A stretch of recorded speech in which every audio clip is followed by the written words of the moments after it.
الحمدللہ رب العالمین والصلاة والسلام علی رسولہ الکریم اما بعد فاعوذ باللہ من الشیطان الرجیم بسم اللہ الرحمن الرحیم اقرأ بسم ربک الذی خلق خلق الانسان من علق اقرأ وربک الاکرم الذی علم بالقلم علم الانسان ما لم یعلم صدق اللہ مولانا العظیم رب اشرح لی صدری ویسر لی امری واحلل عقدۃ من لسانی یفقہوا قولی۔ سامعین حضرات، نبی اکرم علیہ الصلوۃ والسلام کی زندگی سیرت مبارکہ کے اوپر 7واں پارٹ لے کے آپ کے سامنے حاضر ہوا ہوں۔ آج کی بات کی شروعات ہم یہاں سے کرتے ہیں کہ حضرت خدیجہ الکبریٰ رضی اللہ تعالی عنہا سے آپ کا نکاح ہوا 25 سال کی عمر میں، اور آپ سے حضرت خدیجہ سے آپ کی جو اولادیں ہوئی ہیں حضرت خدیجہ سے، وہ ہوئی ہیں 6 اولاد۔ ان کے نام اس طرح ہیں: قاسم بڑے بیٹے، جن کے اوپر آپ کی کنیت رہی ابو القاسم۔ اسی طرح سے زینب آپ کی بیٹی تھی، ام کلثوم اور رقیہ، فاطمہ اور عبداللہ جن کا لقب تھا طیب۔ یہ 6 اولاد تو آپ کے اللہ کے رسول علیہ الصلوۃ والسلام کی حضرت خدیجہ سے ہوئی ہیں، اور ایک اولاد آپ کی مدینہ کے اندر ہوئی ہے ماریہ قبطیہ سے، جن کا نام ابراہیم تھا۔ لڑکے ہوئے تھے اور وہ بھی جو ہے بچپن میں ہی فوت ہو گئے۔ آپ دیکھیں، اب قاسم جو تھے یہ بھی بچپن میں ہی فوت ہو گئے، اور عبداللہ جو تھے یہ نبوت کے ظہور کے بعد، نبوت کے اعلان کے بعد پیدا ہوئے اور بعد میں بچپن میں ہی فوت ہو گئے۔ انہی کے انتقال کے اوپر وہ ابو لہب جو آیا تھا اور اس نے کہا تھا محمد تو ابتر ہو گئے ہیں، اس پر نازل ہوئی تھی سورۃ کوثر، انا اعطیناک الکوثر فصلی لربک وانحر ان شانئک هو الابتر، کہ اللہ نے تمہیں خیر کثیر دیا ہے محمد صلی اللہ علیہ وسلم، اللہ کے لیے نماز پڑھو اور قربانی کرو، اور تمہارا دشمن ہی جڑ کٹا ہے۔ یعنی ابو لہب جو آپ کو جڑ کٹا کہہ رہا تھا، دشمن ہی جڑ کٹا ہے۔ تو اور آپ کے پہلے بیٹے بھی بچپن میں فوت ہو گئے تھے قاسم، اور زینب، رقیہ اور کلثوم یہ جوانی میں فوت ہوئی ہیں، لیکن یہ بھی اللہ کے رسول علیہ الصلوۃ والسلام کی زندگی میں ہی فوت ہو گئی۔ ایک بیٹی آپ کی بچی تھی حضرت فاطمہ رضی اللہ تعالی عنہا، جو کہ آپ کی وفات کے 6 مہینے بعد جن کا انتقال ہوا ہے۔ تو آپ دیکھیں، اللہ کے رسول نے اپنی 6 اولادوں کے جنازے، 7 میں سے 6 اولادوں کے جنازے تو خود دفنائے ہیں۔ کتنی بڑی آزمائش اللہ کے رسول کے اوپر تھی۔ آپ نے یتیمی کی زندگی میں آنکھ کھولی، آپ نے اپنی 6 اولاد کو اپنے ہاتھوں سے جب دفنایا۔ باپ کے کندھوں پر بیٹے کا جنازہ بہت بھاری ہوتا، یہ اللہ کے رسول کی آزمائش ہے، اور اس کے بعد آپ دین کا کام کر رہے ہیں۔ اب کوئی بندہ ایکسکیوز نہیں دے سکتا کہ بھائی میری پریشانیاں ہیں، میرے گھر میں یہ معاملہ ہے، میں یتیم ہوں، میری اولاد مر گئی، یا میرے تو بہت پریشانی۔ اللہ کے رسول کتنے پریشان رہے ہیں۔ حضرت عائشہ فرماتی ہیں کہ ہمارے پاس صرف 2 چیزوں پر ہمارا گزارا ہوتا تھا، 2 کالی چیزوں پر، پانی اور کھجور۔ تو دیکھیں کس طرح کی آزمائش تھی اللہ کے رسول علیہ الصلوۃ والسلام پر۔ اب آ جاتے ہیں، دیکھیں آگے ہم اللہ کے رسول علیہ الصلوۃ والسلام کو اللہ تعالیٰ نے محفوظ بھی رکھا، خود محفوظ کرا اللہ کے کہ آپ دیکھیں اللہ کے رسول نے کبھی شرک میں نہیں پڑے، کبھی آپ نے شراب نوشی نہیں کری، کبھی آپ کسی اس طرح کی محفل میں شامل نہیں ہوئے گانے بجانے کی۔ ایک واقعہ ملتا ہے، اللہ کے رسول فرماتے ہیں کہ جب آپ کشور اوستھا میں تھے، بچپن میں تھے، جب آپ بکریاں چرایا کرتے تھے قریش کی، اس دوران آپ کے کان میں ایک بات پڑی کہ کوئی محفل ہے گانے بجانے کی، تو آپ کا دل کرا کہ میں بھی وہاں جاؤں، لیکن اللہ تعالیٰ نے آپ پر نیند طاری کر دی اور آپ مان ہی گئے۔ دوبارہ آپ نے جانے کی سوچی تو اگلے دن بھی یہ معاملہ ہوا۔ اللہ تعالیٰ نے اللہ کے رسول کی خاص حفاظت کری، اللہ کے رسول نے کبھی کوئی برا کام نہیں کرا زندگی کے اندر۔ اس لیے آپ دیکھیں اللہ کے رسول علیہ الصلوۃ والسلام کی امیج بھی بڑی زبردست تھی۔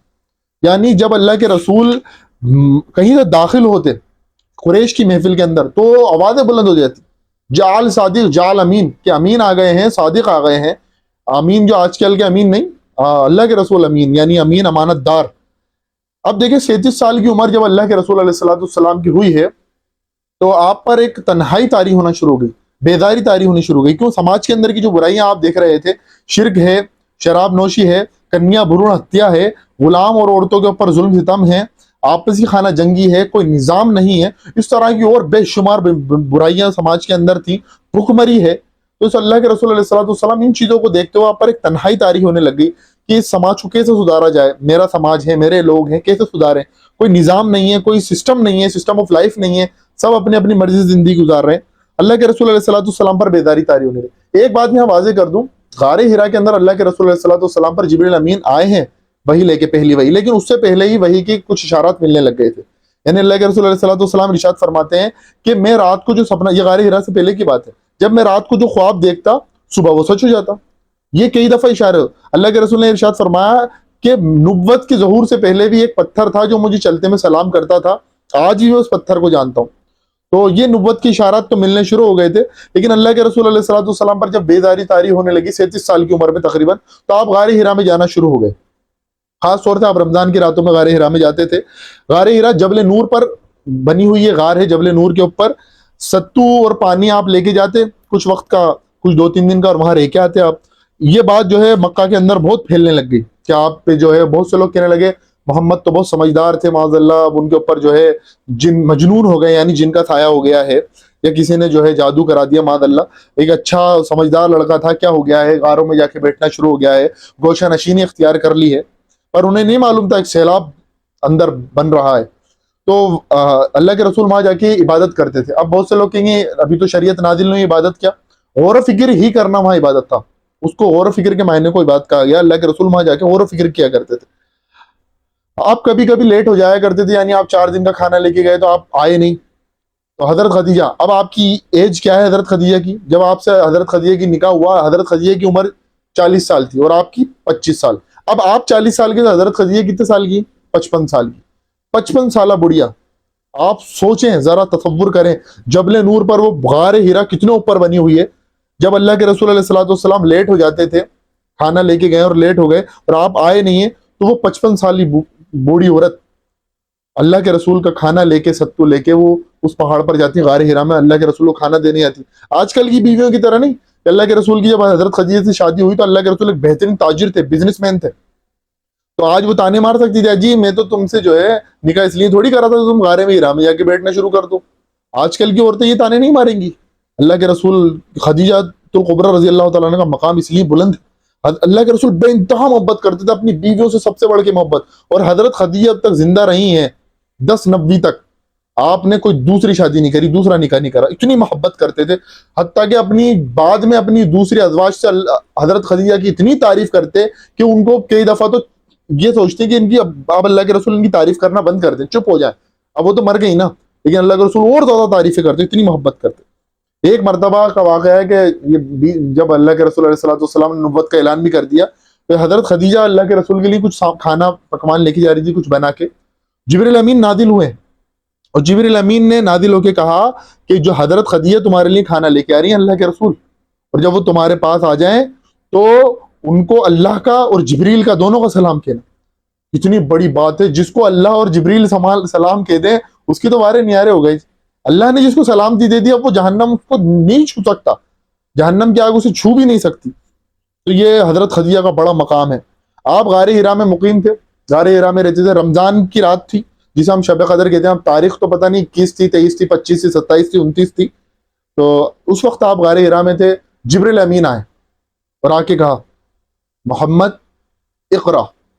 اللہ کے رسول علیہ السلام قال نبی علیہ الصلوۃ والسلام ما انا بقاری، اللہ کے رسول نے کہا مجھے پڑھنا نہیں آتا، اور آپ جبریل امین نے بھیجا، پھر چھوڑا اور کہا محمد اقرا۔ انہوں نے کہا ما انا بقاری، میں پڑھا ہوا نہیں ہوں۔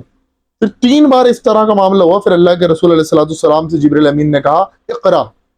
جو میں نے آیت آپ کے سامنے 5 پڑھی، یہ 5 پہلی نازل شدہ متفقون علیہ شیعہ اور سنیوں کے اندر۔ اقرا بسم ربک الذی خلق، خلق الانسان من علق، اقرا وربک الاکرم الذی علم بالقلم، علم الانسان ما لم یعلم۔